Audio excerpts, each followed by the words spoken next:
Hello po. Dito sa video na ito, ipapakita ko sa inyo kung paano ko niluluto ang aking open-faced sandwich.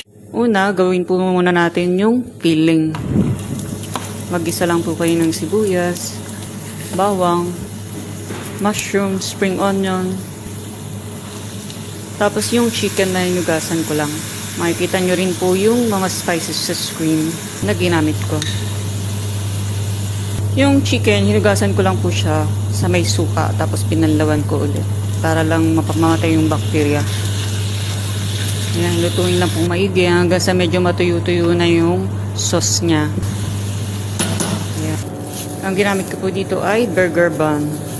Yung kalahati lang po, nilagyan ko na ng ibabaw ng sliced cheese, tapos yung ginawa nating sauce. Tapos yung pinaka nasa ibabaw po, yung kulay white na yan, pinaghalo po yan na cream cheese at saka mayonnaise.